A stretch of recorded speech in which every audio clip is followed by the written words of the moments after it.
Aujourd'hui, dans Petit meurtre entre riches, une haine tenace détruit une dynastie. C'est une histoire de cupidité, d'irrépressible cupidité. Il voulait à tout prix avoir de l'argent. Ensuite, de la haute société au tombeau. C'était vraiment bizarre. J'ai quelque chose à vous dire. Ils avaient des grilles pour dissuader les cambrioleurs. Ils avaient des systèmes de sécurité. Mais ils avaient oublié un détail. Le mal peut venir de l'intérieur. Je m'appelle Christopher Mason. Dans leur belle maison, les riches pensent qu'ils sont à l'abri. Mais aucune grille ni aucun chien de garde ne peut les protéger contre l'ennemi de l'intérieur.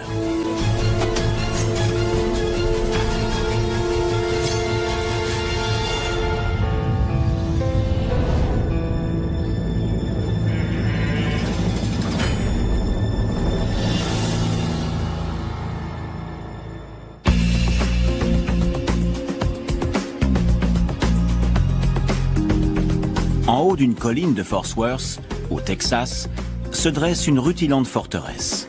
La banlieue chic de Westover Hills, où les pelouses impeccables se confondent avec le gazon du golfe de Rivercrest. Westover Hills est une banlieue riche. Tous ceux qui ont envie de devenir quelqu'un rêvent d'y vivre. Ces demeures abritent certaines des personnes les mieux payées des États-Unis. PDG, promoteurs immobiliers et grands chirurgiens. Avec leur piscine au bord du lac, leurs domestiques et leurs jardins parfaitement entretenus, les habitants de Westover Hills savourent leur réussite. Mais certains n'ont pas besoin de gagner d'argent. Ils sont riches depuis des générations et vivent de leur rente. C'est le cas de la famille Koslow. Jack et Karen Koslow habitaient un hôtel particulier de 370 mètres carrés. Karen descendait de la royauté texane. Sa famille possédait de nombreuses actions pétrolières. Jack était très riche aussi. Il faisait partie du gratin de Fort Worth. Jack a une fille adoptive d'un précédent mariage, mais qui vit avec sa mère. Sans aucun enfant à la maison, Jack et Karen profitent de leur vie de riches retraités. Ils s'adonnent à leurs loisirs la journée et aux mondanités le soir.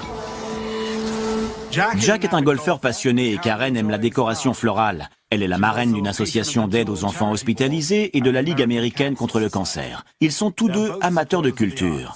Ils soutiennent l'orchestre symphonique et le ballet de Fort Worth. Ils étaient faits l'un pour l'autre. Il était brillant, elle était issue d'une grande famille.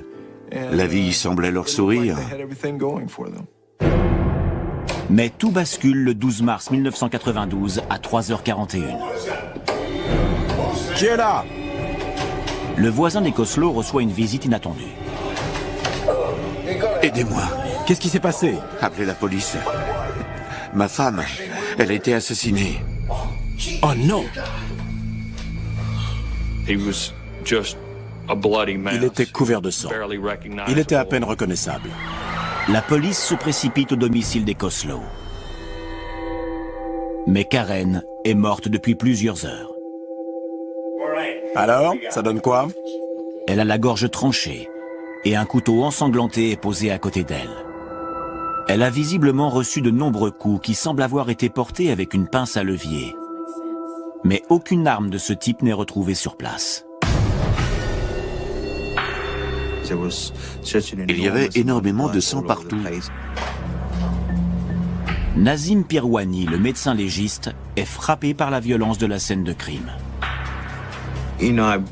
J'ai traité des milliers d'affaires, mais rarement d'une pareille sauvagerie.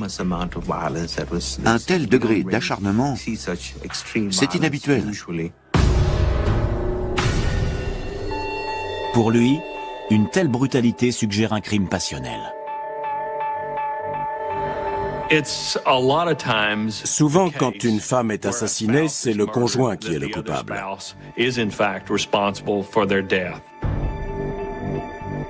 La police soupçonne immédiatement Jack Koslow. La police trouvait curieux qu'il ait des marques de morsures sur les mains et elle le soupçonnait d'avoir attaqué sa femme. Il a expliqué qu'il avait allumé l'alarme, mais qu'elle ne s'était pas déclenchée. C'était louche. Le témoignage de Jack était très confus. Il se rappelait avoir été frappé. Il ne se rappelait pas avoir reçu un coup de couteau. Il se rappelait avoir repris connaissance. Il se rappelait avoir découvert Karen gisant sur le sol. Jack est blessé, mais les enquêteurs se demandent pourquoi il n'a pas été tué lui aussi. Ils voulaient aussi savoir pourquoi Jack avait attendu 4 heures avant d'appeler les secours.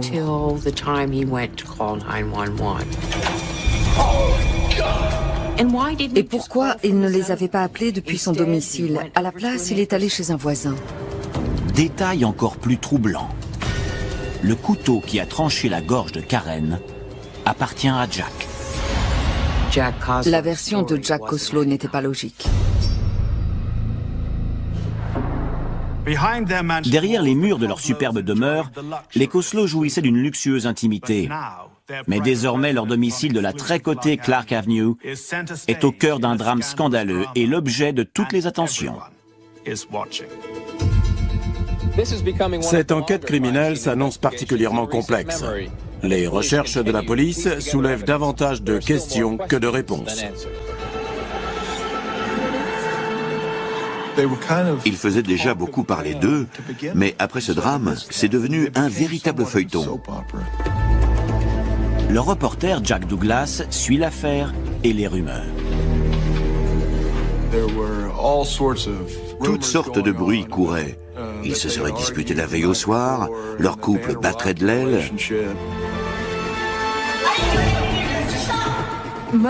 La plupart de leurs connaissances ignoraient qu'ils avaient fait appel à un conseiller conjugal. Jack était dans la ligne de mire des médias.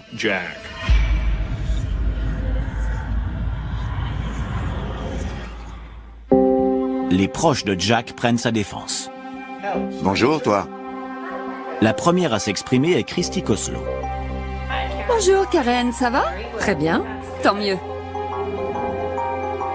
Ça a été un choc terrible. Christy a organisé une conférence de presse sur la pelouse de la maison peu de temps après le meurtre. Je ne pense pas que mon père soit capable de ça. C'est quelqu'un d'adorable. Elle déclare qu'elle n'a aucune idée de qui a pu faire ça, que Jack et Karen étaient des gens merveilleux, qu'ils s'entendaient très bien, qu'elle n'aurait pas pu rêver d'un père et d'une belle-mère aussi formidables. Mais les médias ne l'entendent pas de cette oreille.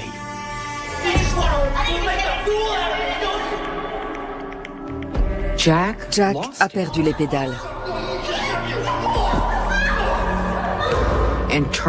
Et il s'en est pris à sa femme. Il l'a battue à mort et lui a tranché la gorge.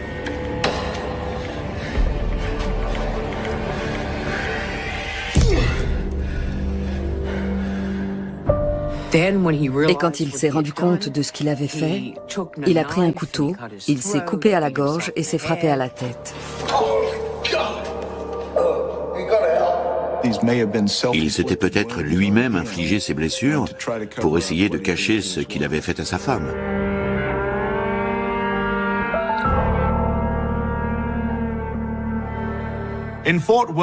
Au tribunal de l'opinion publique de Fort Worth, Jack Koslow semble destiné au couloir de la mort. Et je peux vous assurer que lorsqu'on occupe une position élevée dans la société, la chute est vraiment brutale. Jack est un assassin, Karen est morte. Les Koslow sont tombés bien bas. Les gens ont été choqués de voir Jack Koslow à l'enterrement de sa femme. Que faisait-il là? Il avait un sacré culot. Et l'assistance n'est pas la seule à le penser. Les policiers étaient convaincus de la culpabilité de Jack. Ils attendaient juste qu'on leur donne le feu vert pour aller l'arrêter pour le meurtre de sa femme. Et un jour, le téléphone a sonné. Et les certitudes de la police volent en éclats.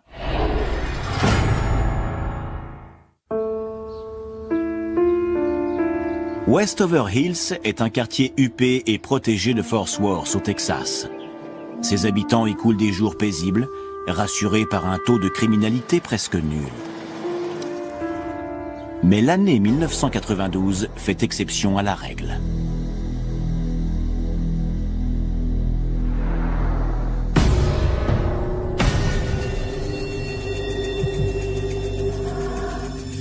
Jeudi avant l'aube, Karen Coslow a été battue à mort. Le meurtre de la célèbre héritière Karen Coslow ébranle toute la communauté et s'avère d'une extraordinaire brutalité. C'était un massacre. Elle n'a pas simplement été tuée, elle a été torturée.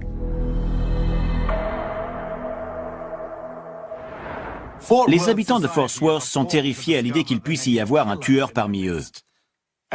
Tout le monde soupçonne le mari, Jack Coslow. Celui-ci jure que 2 agresseurs inconnus sont responsables du drame, mais les enquêteurs pensent qu'il ment. Puis, près de 2 semaines après le meurtre, la police reçoit un appel. À l'autre bout du fil, un jeune homme déclare avoir les vêtements ensanglantés et le pied de biche qui a servi pour le meurtre. Je sais qui est l'assassin. Ça le rongeait d'avoir cette information à propos du meurtre de Karen Coslow et de ne rien faire. L'informateur s'appelle Paul Carrillo, 20 ans. Il habite Fort Worth. Paul Carrillo déclare à l'inspecteur Brannon qu'un jeune homme appelé Jeff Dillingham est venu le voir et lui a dit « Tu crois que tu as passé une mauvaise journée, mais moi j'ai tué quelqu'un. » Et il a ajouté qu'il avait besoin de lui pour se débarrasser des preuves. Paul n'a pas envie de l'aider, mais il a peur de son ancien camarade de classe, Jeffrey. Jeffrey était un des meilleurs élèves du lycée. Il ne connaissait même pas les Coslow. Cela n'avait aucun sens. Les enquêteurs n'en croient pas leurs oreilles. Ils convoquent Jeffrey Dillingham pour un interrogatoire. Et celui-ci ne tarde pas à passer aux aveux. Les aveux de Jeff Dillingham m'ont beaucoup marqué car ils étaient dénués de toute émotion. Il a décrit le cours des événements avec un détachement total.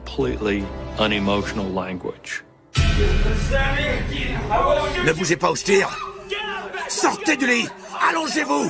La ferme-toi. Allongez-vous. J'avais la pince. Je l'ai utilisée contre la femme. Les coups qu'elle a reçus à la tête lui ont brisé le crâne et la mâchoire.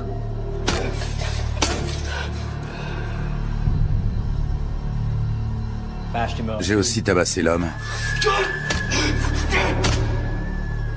Mais elle s'est relevée alors. Je me suis approché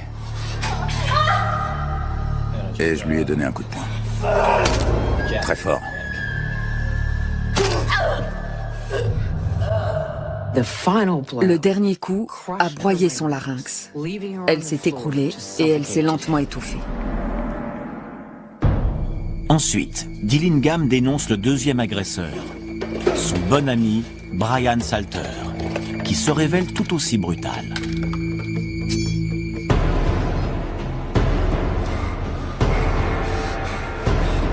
Prends ça.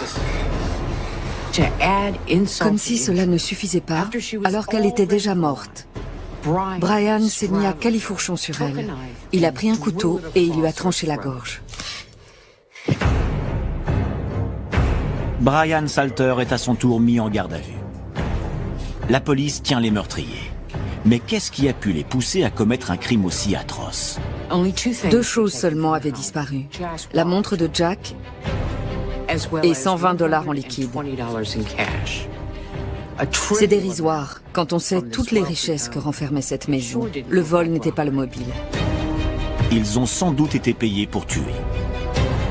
Jack est-il le commanditaire?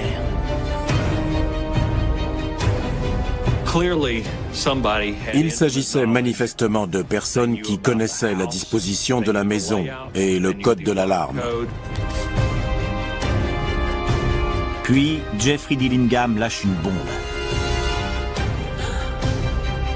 Il a désigné la petite amie de Brian. Christy Koslow. Christy Koslow. C'est quelqu'un d'adorable. La fille adoptive de Jack. Qu'est-ce qu'elle fait là? Christy ne vit pas avec son père et sa belle-mère. Elle avait essayé de vivre avec Jack et Karen pendant une courte période, mais ça n'avait pas marché, leur rapport était tendu. Qu'est-ce que tu veux? Rien. J'ai pas le droit de rendre visite à mon père? Christy prétendait qu'elle avait de bons rapports avec sa belle-mère.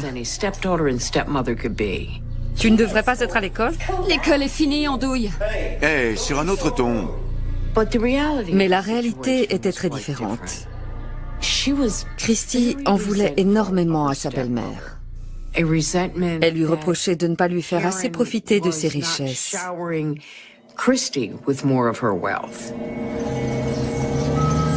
Christy vit avec sa mère, Paula, l'ex-femme de Jack.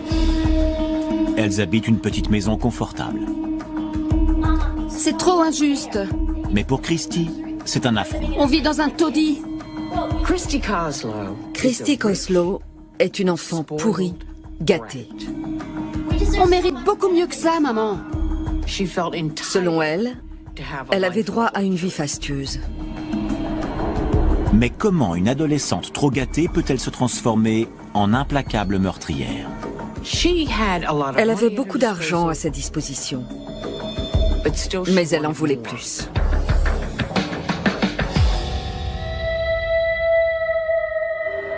Christy fait ses calculs.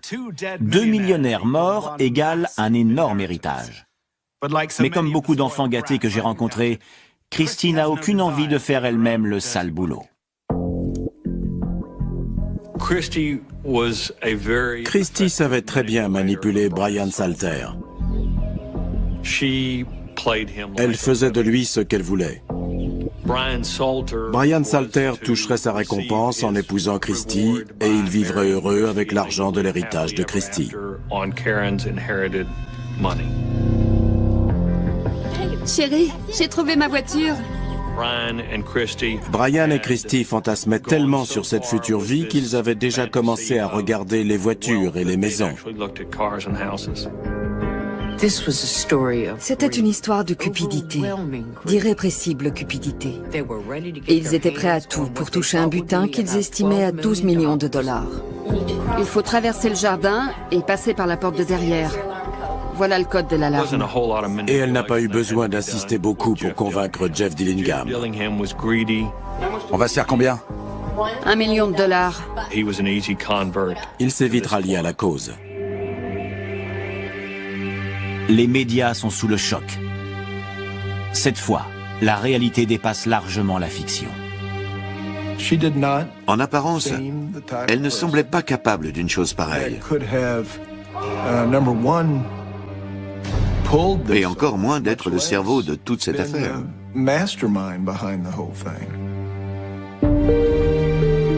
Il y a une chose que l'on apprend vite au contact des gens riches. L'argent peut faire beaucoup de mal.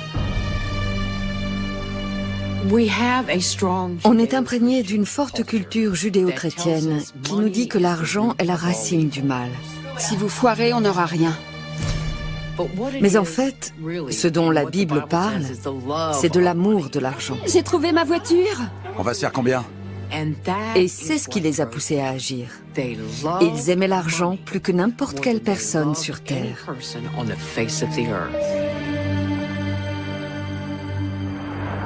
Un sermon touchant, mais qui laisse Christy de marbre. La jeune femme préfère l'amour à la religion. Christie essayait de se faire passer pour une Robin des Bois des temps modernes, qui volait aux riches pour donner aux pauvres. Jack est anéanti. Sa femme a été sauvagement assassinée et il a échappé de peu à la mort.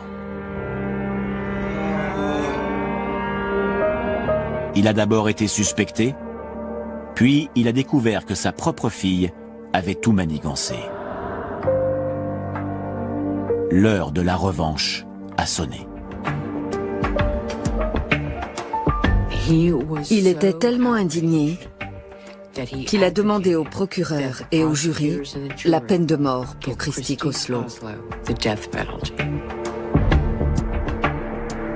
Le tribunal estime que Christy a besoin de temps pour réfléchir à son crime.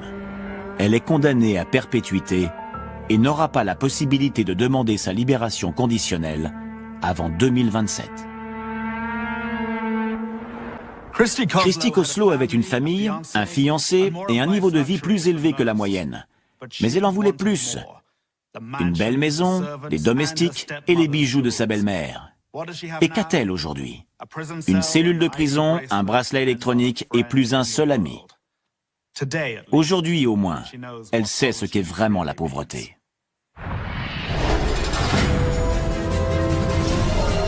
À suivre dans Petit meurtre entre riches. Ce n'étaient pas des gens qui pouvaient disparaître comme ça. Où étaient-ils? Un couple de la haute société disparaît sans laisser de traces. C'était très bizarre. Pour certains, l'argent est synonyme de pouvoir. Signe ou je te déshérite. Pour d'autres, c'est un poison. Dans sa première déposition, elle n'avait pas dit toute la vérité. Oh, c'est délicieux.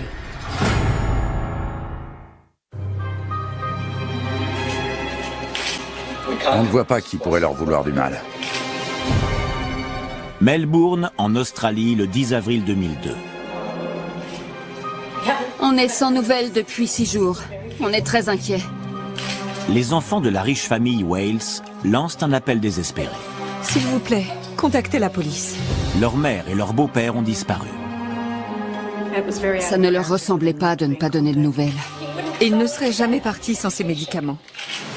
Cela fait près d'une semaine que le couple a été vu pour la dernière fois. Il s'était volatilisé. Mais quelqu'un en sait plus qu'il ne veut bien le dire.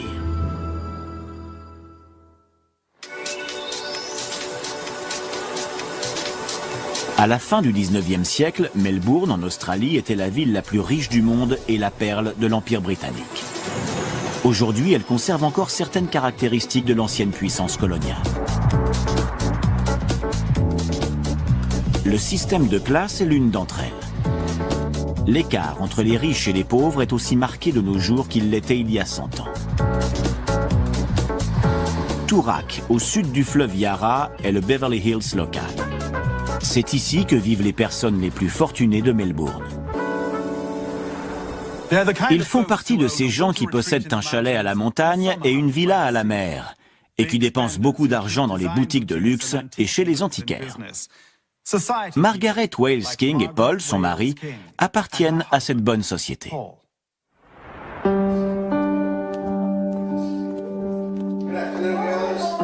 Margaret et Paul vivaient dans une banlieue huppée. Ils habitaient un magnifique hôtel particulier et roulaient en voiture de sport. Ils possédaient aussi une ferme sur la péninsule de Mornington, un lieu de villégiature très prisé. Paul est un directeur d'agence publicitaire à la retraite. Margaret, elle, vit de ses rentes. La journée, elle allait au club de bridge où gérait son portefeuille d'actions. Et elle possédait une collection de bijoux estimée à plusieurs centaines de milliers de dollars. Margaret et Paul appartenaient à la haute société de Melbourne. Margaret a 5 enfants de son premier mariage. 3 filles, Emma, Prudence et Sally, et 2 garçons, Damian et Matthew. Et il ne manque de rien. Les enfants avaient tous des parts dans des multinationales et ils étaient à l'abri du besoin.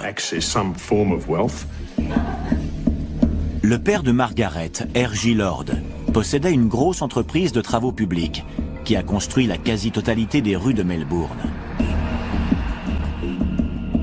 À sa mort, il a laissé une petite fortune à sa fille.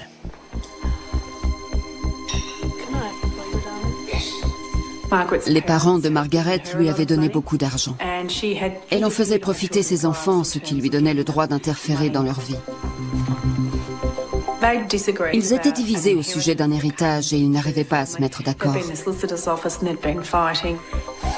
Je ne signerai pas, maman. Margaret veut investir l'argent de la vente d'une propriété familiale dans sa propre société d'investissement. Mais elle a besoin du consentement de ses enfants. Matthew va signer, n'est-ce pas, chérie? Mais les enfants pensent que leur grand-père voulait qu'ils héritent de cette propriété. L'aîné a pris position et le plus jeune, Matthew, ne veut pas s'en mêler. Je ne sais pas de quoi il retourne. Matthew était un peu différent. Il ne semblait pas très intelligent. Matthew était le plus jeune. C'était le vilain petit canard. Il n'était pas aussi brillant que ses frères et sœurs. Matthew ne signera pas. Il ne va pas signer. Il était presque handicapé mental. Il avait un QI de 83. Il ne sait pas ce qui est le mieux pour lui. Il était devenu coiffeur et il pensait que sa famille le considérait comme inférieur à eux. Matthew a beau être la brebis galeuse de la famille, il est le préféré de sa mère, son fils chéri.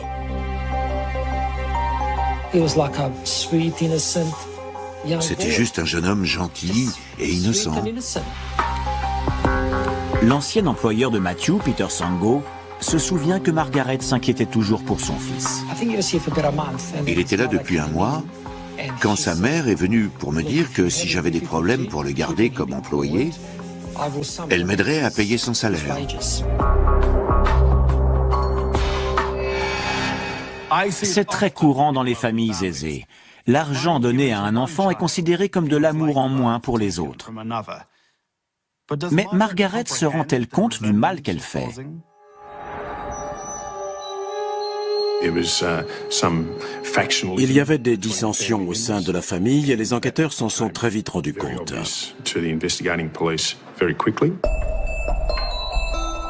L'inspecteur Brian Rix est un enquêteur chevronné et il a un mauvais pressentiment concernant cette affaire. Quand des millionnaires disparaissent, il s'agit souvent d'un acte criminel. Une cellule spéciale avait été constituée. Elle travaillait en étroite collaboration avec la brigade criminelle. À l'époque, j'étais à la tête de la brigade criminelle et on considérait cette disparition comme suspecte. Les filles passaient des coups de fil, mais elles n'arrivaient pas à savoir où était passée leur mère. Elles avaient rendez-vous avec l'une d'entre elles pour le petit déjeuner, mais elle n'est pas venue. Et elle ne répondait pas aux appels. Ce n'était pas dans les habitudes de Margaret Welsking. Les sœurs ont commencé à paniquer, elles ont appelé leur frère. Personne ne savait où était Margaret. À ce stade, on n'avait pas grand-chose de plus que nos soupçons.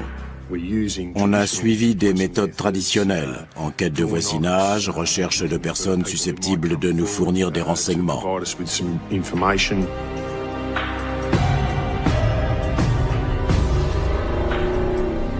Ils ont interrogé tous les frères et sœurs sur leur emploi du temps le soir de la disparition. Ils ont aussi interrogé les maris et les femmes.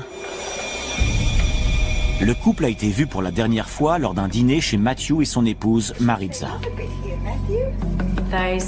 Ils ont dit qu'ils allaient bien, qu'ils avaient passé une bonne soirée et qu'ils étaient repartis au volant de leur Mercedes grise. La police examine les comptes bancaires de Margaret et Paul à la recherche d'éventuelles opérations. Ils n'ont rien trouvé. Aucun achat, aucun débit de carte bancaire, aucune facture d'essence, rien. Comme aucune rançon n'est demandée, la police écarte l'hypothèse de l'enlèvement. Puis, 5 jours après la disparition, les enquêteurs font une découverte. La Mercedes grise de Margaret.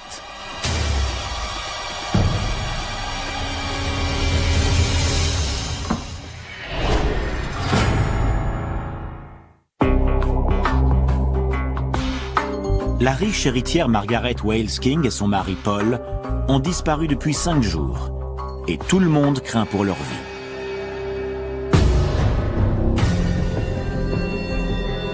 La police trouve leur voiture abandonnée et appelle Damian, le fils aîné, sur les lieux. Il possède le double des clés. Sait-il ce qu'il y a à l'intérieur du coffre?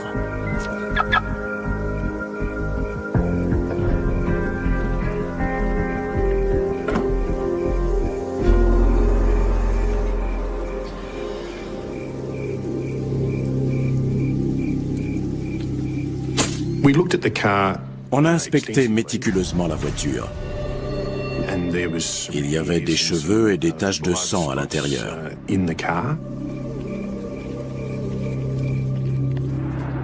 Cette enquête dépasse désormais les compétences du service des personnes disparues. La brigade criminelle prend le relais. De quels éléments dispose-t-il? Un héritage litigieux, des rivalités entre frères et sœurs, des intérêts divergents. Nul besoin d'être Sherlock Holmes pour comprendre qu'il s'agit certainement d'une affaire de famille.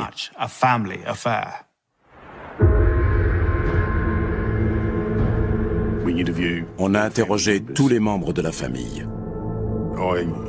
J'ai mis leur domicile sous surveillance, placé les téléphones sur écoute. On a tout mis en œuvre pour essayer de recueillir des preuves. Chacun des enfants Wales est un suspect potentiel. Mais Matthew et Maritza sont les derniers à avoir vu le couple, et cela fait d'eux les suspects numéro 1. Ils ont interrogé Maritza séparément et elle a confirmé la version de son mari. Elle s'entendait bien avec sa belle-mère. Sa belle-mère est venue dîner, le couple est reparti après une soirée agréable. Mais les frères et sœurs de Matthew ont des doutes sur leur belle-sœur. Ils l'ont mise en cause dans les médias en disant qu'elle avait besoin d'argent pour une boutique de prêt-à-porter qu'elle avait montée et qu'elle n'était pas d'accord avec la façon qu'avait Margaret de garder l'argent de la famille. Pour eux, Maritza n'est qu'une intrigante et une menteuse. Ils pensent qu'elle cache quelque chose. Pour Matthew, ce n'est qu'un autre exemple du mépris de ses frères et sœurs. Il avait épousé une femme d'origine chilienne dont les parents étaient immigrés. Il pensait que ses frères et sœurs considéraient qu'il n'avait pas réussi aussi bien qu'eux. Ses relations avec ses frères et sœurs sont très intéressantes. Ils ont des rapports conflictuels. L'expert psychologue Ian Joblin est intrigué par le mode de fonctionnement de la famille Wales. Il pense que les frères et sœurs de Matthew ne sont pas les seuls à avoir une dent contre Maritza. Sa mère n'approuvait pas ce mariage, ni le milieu dont venait Maritza. Quand les enquêteurs l'interrogent, Margaret était sous traitement? Matthew rechigne à parler. Mais les policiers ont un mandat pour fouiller son domicile.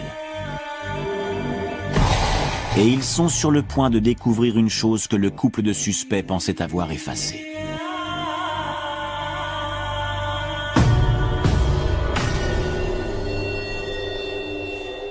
Ils ont fouillé la maison de Matthew et ils ont découvert des choses intéressantes dans le garage. Comment trouver du sang invisible à l'œil nu? Autrefois, la police avait recours à des chiens. Aujourd'hui, ils utilisent du luminol.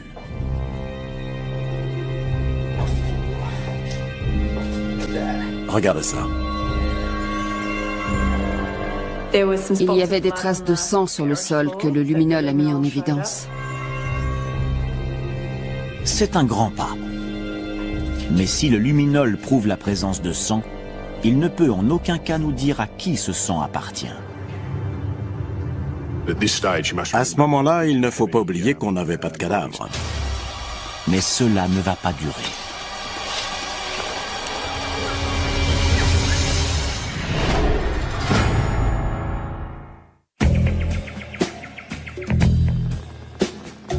Le 29 avril 2002, dans une forêt reculée à 130 km de Melbourne, des hommes font une macabre découverte.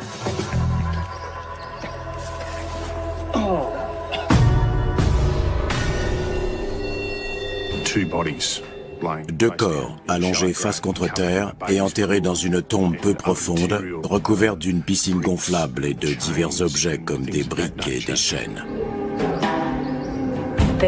Il y avait les lunettes de la femme. Et elle portait un énorme diamant à son doigt. Les enquêteurs n'ont aucun doute. Il s'agit bien des corps de Margaret et Paul Wales King. On les a identifiés grâce à la description de leurs vêtements. La police retourne au domicile de Matthew et Maritza pour approfondir ses recherches. Les preuves sont accablantes.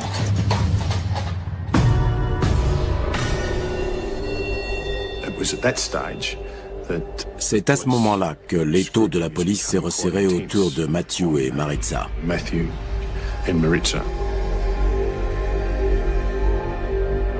Il est temps d'arrêter d'enquêter et de commencer à faire pression sur les suspects. Mais juste au moment où la police s'apprête à changer de stratégie, Maritza hisse le drapeau blanc. Maritza déclare qu'elle a quelque chose à leur dire. Maritza cache un terrible secret. Et elle ne peut plus le garder pour elle. J'avais pas le choix. Son mari est un meurtrier. Elle leur dit ce que Matthew a fait, ce qu'elle a vu, et tout ce qu'elle a sur le cœur depuis cette nuit-là. La nuit où il a tué ses parents, Matthew a commencé par préparer le dîner.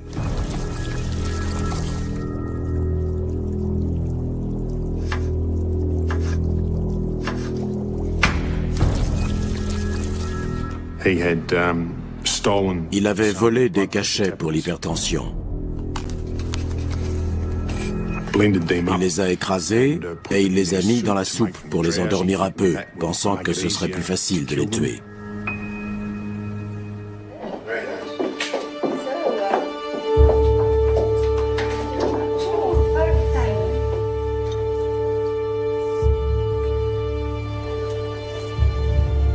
Oh, c'est délicieux.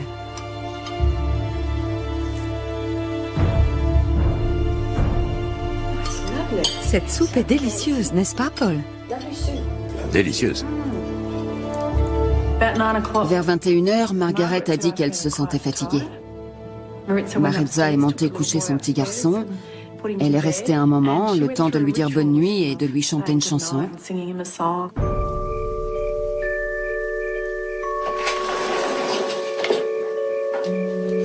Il les a raccompagnés à la porte, il les a laissés passer devant lui.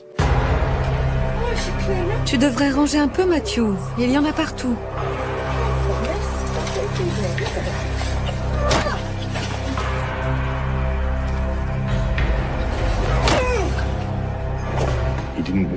Il ne voulait pas salir la maison. Il les a tués dans le jardin. Personne ne s'y attendait. Ni la famille, ni même la femme de Matthew. Retourne à l'intérieur. Retourne à l'intérieur. Tous se demandent ce qui a bien pu lui passer par la tête. J'avais pas le choix. Écoute-moi, ça va aller. Ça va aller. Il n'avait pas réfléchi à ce qu'il ferait des corps. Il les a laissés dans le jardin toute la nuit. Ensuite, il les a traînés jusque dans le garage pour les cacher. Et la vie de famille a suivi son cours, malgré ces 2 cadavres dans le garage. Mais comment ce fils chéri a-t-il pu tuer sa mère de sang-froid? Il avait la belle vie aux yeux de beaucoup de gens. Il avait beaucoup d'argent. Sa mère était toujours là pour l'aider, mais quelque chose clochait. C'était évident qu'il l'avait tué, mais pourquoi? Au milieu de la fièvre médiatique qui entoure l'affaire, un mot revient toujours, l'argent. Mais ce n'est pas une histoire de cupidité ordinaire.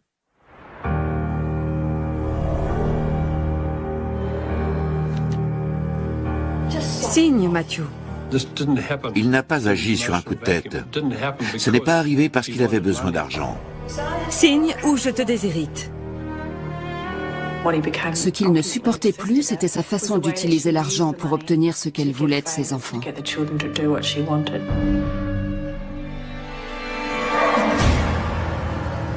Mais pourquoi l'avoir tué? C'était le seul moyen pour lui de se débarrasser du joug de sa mère et peut-être de gagner son indépendance financière. Je ne signerai pas, maman. Matthew va signer, n'est-ce pas, chérie? Matthew avait besoin de reconnaissance, besoin de prouver qu'il pouvait réussir. Mais dans la pratique, il n'y parvenait jamais. Signe, Matthew. Non. Et je pense que sa mère pensait le protéger, alors qu'en fait, elle ne faisait qu'alimenter sa rancœur.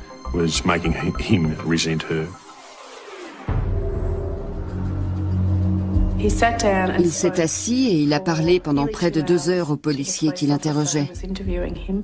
Il n'a montré aucune émotion. On aurait dit qu'il récitait une recette de cuisine. Elle utilisait l'argent pour faire pression. C'était un acte très cruel vis-à-vis de sa mère, mais aussi de son beau-père qu'il connaissait depuis des années. Après 3 semaines de mensonges, Matthew avoue enfin son crime. Vous vous êtes préparé? Oui. Pourquoi? Les enquêteurs sont choqués par son absence totale de remords. Il n'avait pas vraiment le sentiment d'avoir fait quelque chose de grave. Il avait résolu un problème pour lui et pour les autres membres de la famille. Les frères et sœurs de Matthew s'empressent de prendre leur distance. Il voulait que l'opinion publique sache que la faute incombait à Matthew Wells et non pas à la structure familiale. Le problème de Matthew, c'est qu'il avait un QI très bas et une obsession pour la façon dont sa mère utilisait son argent. L'association des deux s'est révélée fatale.